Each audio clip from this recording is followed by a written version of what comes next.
Shalom anak-anak teacher seluruhnya.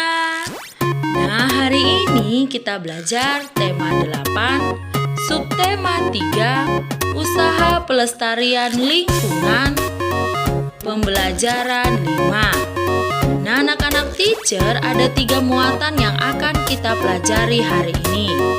Muatan IPA, muatan Bahasa Indonesia, dan muatan SBDP. Nah, anak-anak teacher, kita mulai dengan muatan IPA dan Bahasa Indonesia dulu ya, bersama teacher Ria. Untuk itu, anak-anak teacher harapkan tetap semangat dalam belajarnya. Ingat ya, tetap semangat dalam belajarnya, meskipun belajar dari rumah. Nah, anak-anak teacher, coba perhatikan gambar berikut ini. Gambar berikut ini merupakan gambar kekeringan. Artinya, kesusahan mendapatkan air bersih yang dirasakan oleh masyarakat di sekitar tempat tinggalnya.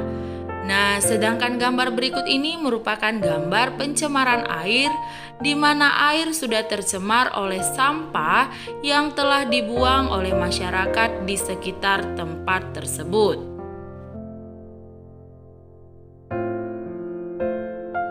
Cara memelihara ketersediaan air bersih. Yang pertama, gunakan air dengan hemat. Air yang digunakan dengan boros dan tidak bertanggung jawab bisa menyebabkan kekeringan. Yang kedua, buang sampah pada tempatnya. Kebanyakan masyarakat masih belum sadar dengan dampak yang ditimbulkan dari membuang sampah sembarangan. Membuang sampah di selokan depan rumah bisa menyebabkan air tercemar, penyumbatan air sungai beserta selokan, dan lebih parahnya akan terjadi banjir. Yang ketiga, kurangi penggunaan bahan kimia. Penggunaan bahan kimia sehari-hari di rumah merupakan salah satu alasan mengapa air tercemar. Bahan kimia yang sudah larut dengan air bisa merusak ekosistem air. Buang bahan kimia dengan benar.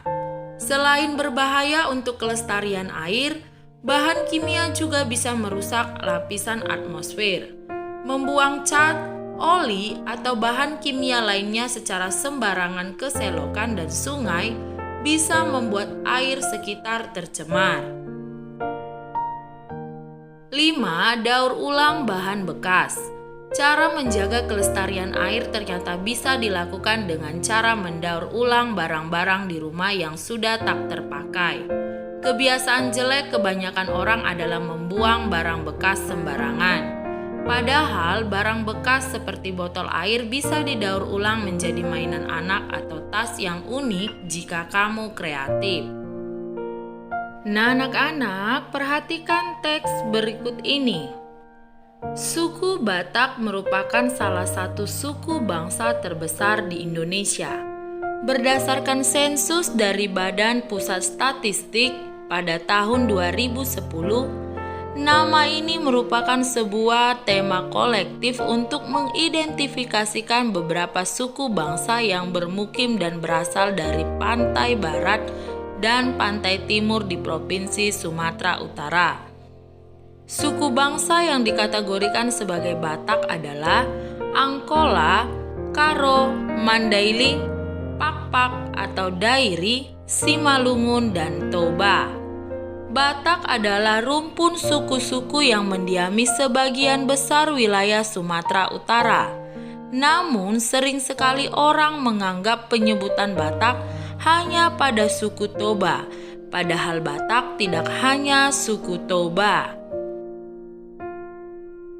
Identitas Batak populer dalam sejarah Indonesia modern setelah didirikan dan tergabungnya para pemuda dari Angkola, Mandailing, Karo, Toba, Simalungun, Pakpak di organisasi yang dinamakan Jong Batak tahun 1926.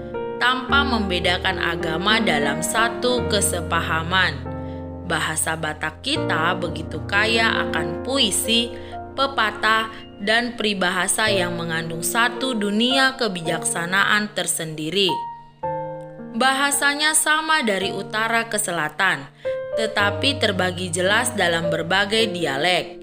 Kita memiliki budaya sendiri, aksara sendiri, seni bangunan yang tinggi mutunya yang sepanjang masa tetap membuktikan bahwa kita mempunyai nenek moyang yang perkasa. Sistem marga yang berlaku bagi semua kelompok penduduk negeri kita menunjukkan adanya tata negara yang bijak. Kita berhak mendirikan sebuah persatuan Batak yang khas yang dapat membela kepentingan kita dan melindungi budaya kuno itu. Nah, anak-anak teacher, coba anak-anak teacher buat peta pikiran pada teks bacaan tersebut. Buat di buku latihan, lalu tunjukkan kepada teachermu. Untuk itu, anak-anak teacher harus membaca kembali teks bacaan tersebut dengan benar. Nah, anak-anak teacher, cukup sekian pembelajaran muatan IPA dan bahasa Indonesia kita ya hari ini. Dan akan dilanjutkan ke pembelajaran berikutnya. Kiranya apa yang kita pelajari dapat dimengerti dan dipahami oleh seluruh anak-anak teacher. Kiranya Tuhan Yesus memberkati kita semuanya.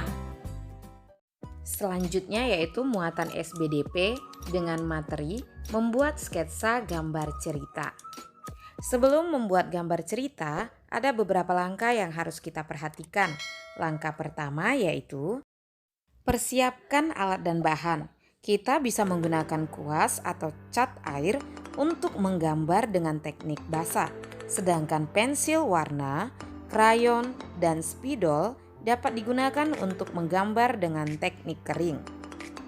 Langkah selanjutnya yaitu tentukan tema gambar yang akan dibuat. Tema gambar bisa bermacam-macam. Ada tema untuk tumbuhan dan sebagainya. Menentukan tema dapat dilakukan dengan mengingat hal kesukaan atau pengalaman kita dan orang lain yang menurut kita menarik untuk dibuat cerita. Setelah tema ditentukan, kita dapat mulai membuat sketsa gambar.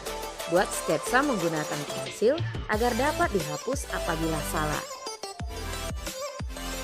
Langkah terakhir yaitu memberi warna pada sketsa yang sudah dibuat. Warnailah sketsa gambar dengan menarik. Demikian penjelasan untuk pembelajaran 5. Tuhan